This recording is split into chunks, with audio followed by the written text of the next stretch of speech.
So let's start now. A very good evening to one and all present over here from bottom of my heart. It's a great honor to be part of here. Now I would like to introduce myself. This is Jay Prakash standing before you. So I would like to start SST and what is a SST? SST क्या है? And so I'm going to start SST or this is my first chapter, resources and development. What is the resources? This classes will be conducted by bilingual. हम यहाँ पे bilingual बात करेंगे और जो आपकी classes रहेगी वो दोनों लैंग्वेज में होगी, बोथ ऑफ लैंग्वेज में होगी और हम यहाँ पे फर्स्ट चैप्टर को पढ़ने वाले हैं और इस चैप्टर का जो नाम है वो है रिसोर्स एंड डेवलपमेंट. तो what is a resource and development? तो इसके बारे में हम बात करते हैं कि रिसोर्स क्या होता है एंड डेवलप किस तरीके से हम इसको डेवलप करते हैं. चलिए हम इस चैप्टर का नाम लिखते हैं, रिसोर्स एंड डेवलपमेंट. ओके, अपन यहाँ पे बात करते हैं कि रिसोर्स होता क्या है. What is resource? What is resource? Resource हम किसे रिसोर्स कहते हैं? यानी कि रिसोर्स वो होता है everything is available, everything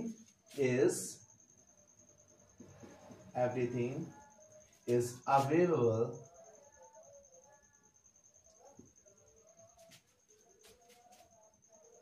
in our environment. यानी कि हमारे एनवायरमेंट में वो सब कुछ चीज,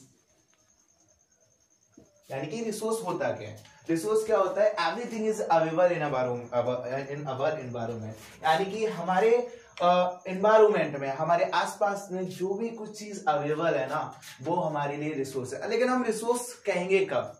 रिसोर्स हम कहेंगे कब? यानी कि जो हमारी जरूरतों को पूरा करे, यानी कि which can be satisfied our need. हमारी जरूरतों को पूरा कर रहा है तो हम उसको क्या करेंगे? रिसोर्स कहेंगे. अगर ऐसा रिसोर्स जो हमारी नीड्स को ही हम जिसका यूज नहीं करना जानते हैं, अगर हम उसको यूज नहीं कर पा रहे हैं, अगर दैट इज जैसे एक लैपटॉप है मेरे लिए, अगर मैं उसका यूज नहीं करना जानता हूं ना तो वो मेरे लिए रिसोर्स नहीं है. अगर मैं उसका यूज करना जानता हूं वो चीज मेरे लिए रिसोर्सेस है. अगर मैं बात करूं कि everything is available in our environment which can be satisfied our need. ठीक है, which can be satisfied our need, यानी कि जो हमारी जरूरतों को पूरा कर रहा है, यानी कि ह्यूमंस की नीड्स को सेटिस्फाइड कर रहा है, उसको हम क्या कहेंगे? रिसोर्सेस कहेंगे. लेकिन रिसोर्सेस कैसा होना चाहिए? रिसोर्सेस टेक्नोलॉजिकली एक्सेसिबल होना चाहिए. कैसा होना चाहिए? टेक्नोलॉजी. इधर अपन एक डायग्राम बनाता है. कैसा होना चाहिए? टेक्नोलॉजिकल.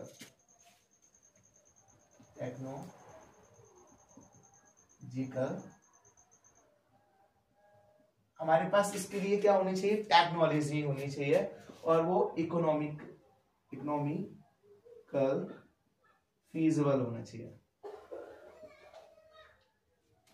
और तीसरा हमारे पास कल्चर भी उसे एक्सेप्ट करे.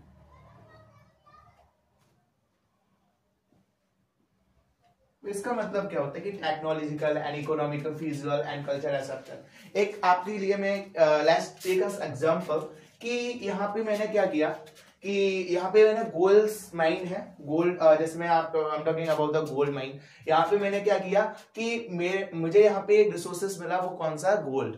अब मैंने यहाँ पे क्या किया, मुझे पता है कि यहाँ पे रिसोर्सेस है और मेरे पास उसकी टेक्नोलॉजी भी है और मैंने क्या किया कि यहाँ पे मैंने क्या किया कि गोल्ड को निकाला. अब जो गोल्ड मेरे पास निकला ना, वो मेरे पास निकला 1 लाख का और मैंने जो भी कॉस्ट निकाली थी, एक्सट्रैक्शन जो कॉस्ट थी ना, यानी कि मैंने एक्सट्रैक्ट जो कॉस्ट थी वो मैंने लगाई थी 1.5 लाख और लेकिन मेरा निकल कितना रहा है? 1 लाख. यानी कि ये मेरे लिए इकोनॉमिकल फिजिबल नहीं है, यानी कि इसमें मेरा कोई प्रॉफिट ही नहीं है, तो हम इसको रिसोर्सेस नहीं कह सकते हैं. ठीक है ना.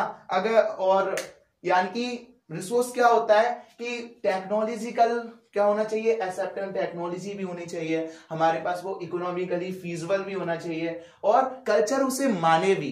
कल्चर क्या करे? उसे माने भी. उसे हम क्या कहते हैं? रिसोर्सेस कहते हैं. ठीक है, अब हम इसको फर्दर डिवाइडेड करेंगे, क्लासिफाइड करेंगे टाइप में. कितने टाइप्स होते हैं रिसोर्सेस के? तो मैं 3 टाइप्स के बारे में बात करता हूं. एक टाइप्स होता है natural resource, human resource and man made resource. इसके बारे में भी लिखते हैं. तीन टाइप्स को लिखते हैं रिसोर्स के बारे में।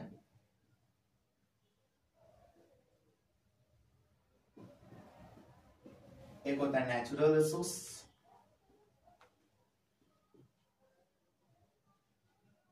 एक होता है ह्यूमन रिसोर्स, एक होता है मैन मेड रिसोर्स।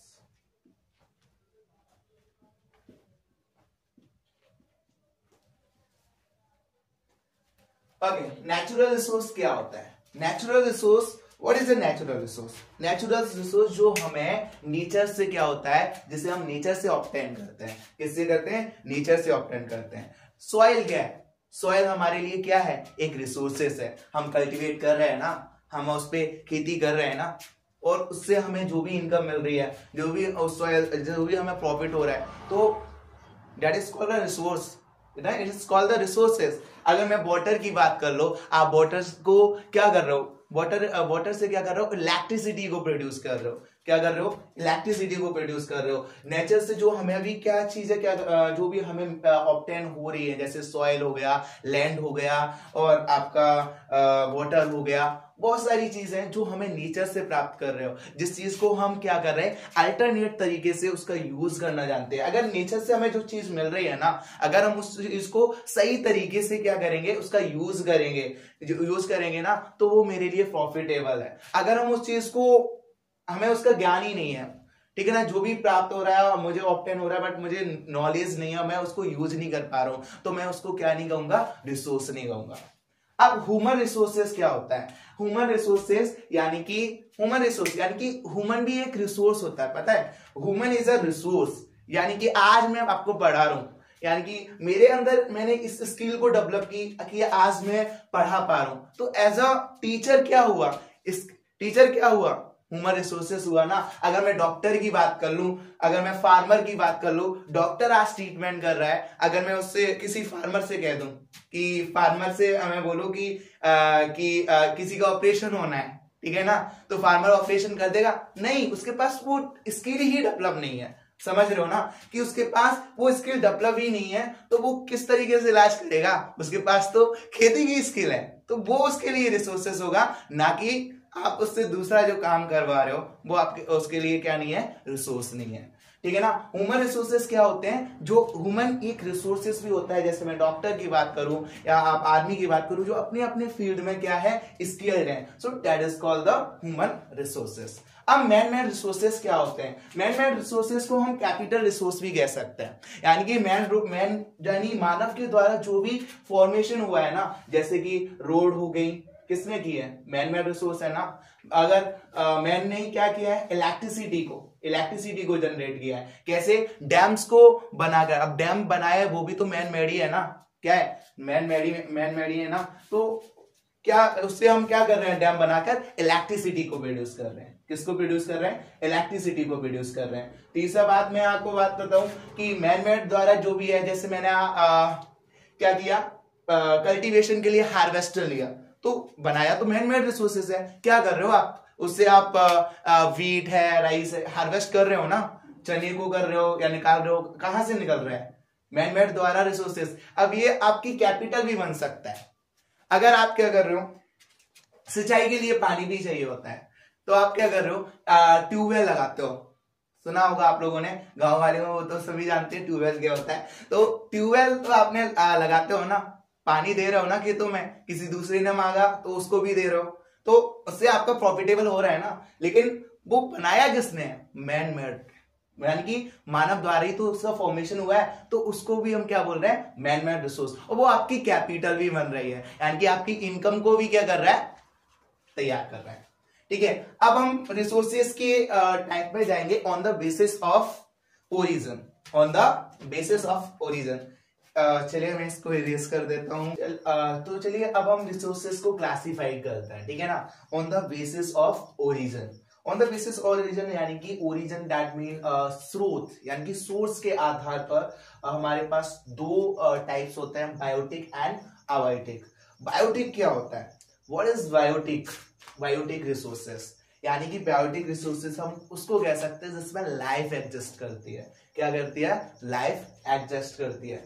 जैसे हम यहाँ पे ले सकते हैं live stock, live stock, I think you will aware, live stock that mean क्या होता है, आप लोगों ने पालतू जानवर देखे हैं ना, भैंस वगैरह जो भी होते हैं ना, मवेशीज होते हैं जो क्या होते हैं, लिविंग ही तो होते हैं। यानी बायोटिक का मतलब क्या होता है, जिसमें लाइफ एग्जिस्ट करती है, ठीक है ना, लिविंग, ठीक है ना। जैसे लाइव स्टॉक हो गया, दैट मीन इसको बोल सकते हैं हम, क्या कहते हैं, मवेशी बोल सकते हैं, पशुपालन। ओके, यहाँ पे आपका अगर मैं बात कर लूं, ह्यूमन हो गया, वो भी क्या है, वो भी क्या है, लिविंग है। यानी कि बायोटिक रिसोर्सेज हम इसको कहेंगे जिसके यानी कि जिसमें लाइफ एग्जिस्ट करती है, वो हमारे लिए कौन सा रिसोर्स हो गया, बायोटिक रिसोर्सेज हो गया।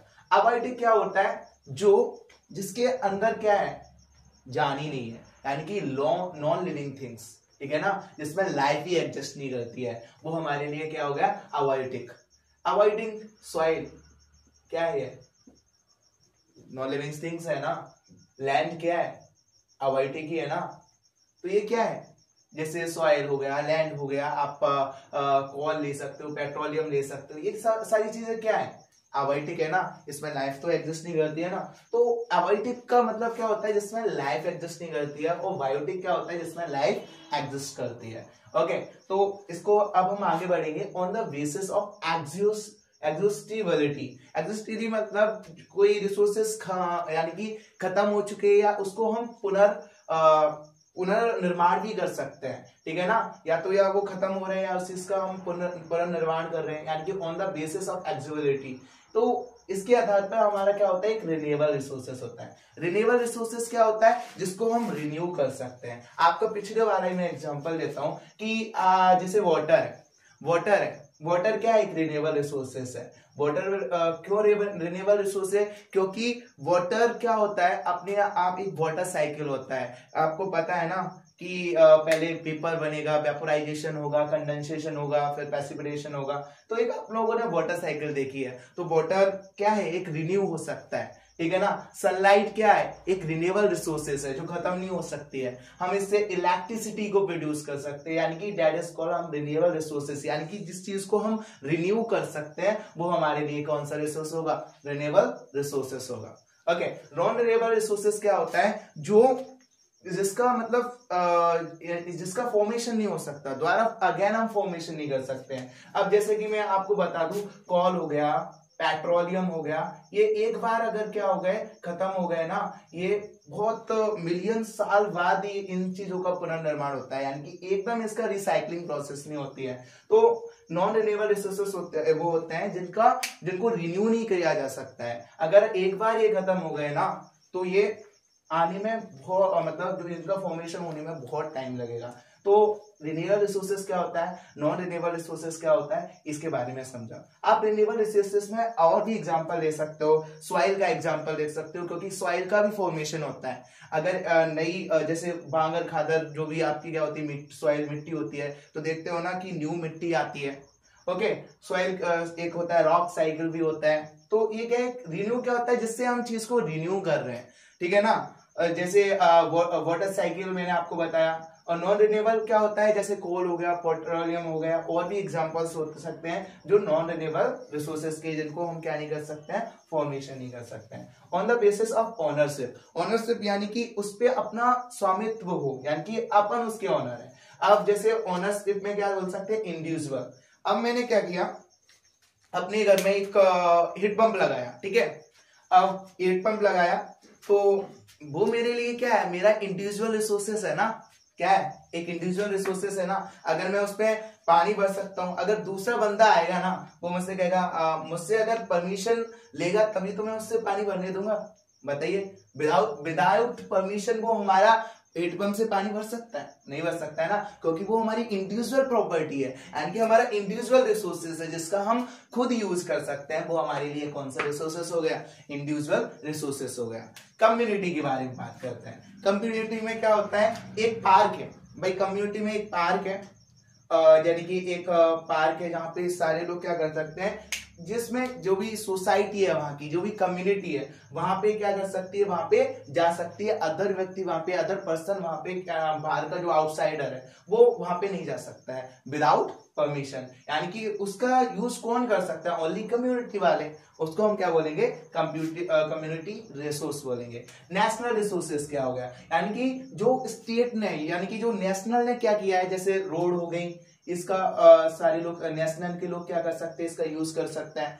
नेशनल हाईवे हो गया, रेलवे का एग्जांपल ले सकते हैं, इसको क्या कर सकते हैं, सारे लोग यूज कर सकते हैं। और यानी कि सारे नेशनल के लोग यूज इसे कर सकते हैं, वो हमारे लिए क्या हो गया, नेशनल रिसोर्स हो गया। चलिए यहाँ पे मैं इंटरनेशनल के बारे में बताता हूँ। इंटरनेशनल क्या होता है, यहाँ पे मैं इंडिया का मैप यहाँ पे क्रिएट करता हूँ। तो यहाँ पे आप लोगों को तो जिगजैग वाली, आपको पता है कि हमारा जो देश का नक्शा है वो थोड़ा जिगजैग फॉर्म है। तो यहाँ पे हम क्या करते हैं, बेस लाइन बनाते हैं यहाँ, जिससे कि किससे मेजरमेंट किया जाता है, नॉटिकल माइल से किया जाता है। तो हम यहाँ पे जो भी क्या कहते हैं, समुद्र की दूरी हो गई, या अगर हम बात करें अपन जो भी हवाई जहाज उड़ते हैं, एरोप्लेन वगैरह उड़ते हैं, तो उसको भी हम कहाँ किससे मेजर करते हैं, नॉटिकल माइल से करते हैं।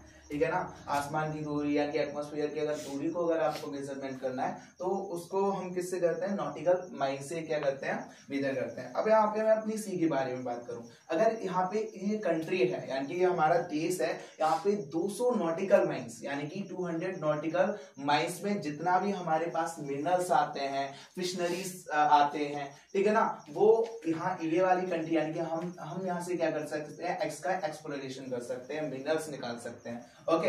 अब 200 नॉटिकल्स के बाद जो हाई सी होता है वो होता है इंटरनेशनल ट्रेड। यहाँ पे यानी कि कोई भी देश क्या कर सकते हैं, साझा करके, ठीक है ना, सारी चीज, सारे देश मिलकर यहाँ पे क्या कर सकते हैं, ट्रेड कर सकते हैं। लेकिन यूएन की परमिशन लेना पड़ेगा, यानी कि यूनाइटेड नेशन की हमें परमिशन लेनी पड़ेगी, तभी हम यहाँ पे क्या कर सकते हैं, एक्सप्लोरेशन कर सकते हैं, मिनरल्स कर सकते हैं। लेकिन बिना परमिशन के हम यहाँ पे कुछ भी नहीं कर सकते। 200 नॉटिकल माइल्स के आगे, यानी कि 200 नॉटिकल माइल्स के आगे जो भी है वो उसी कंट्री का रहता है, जो भी है।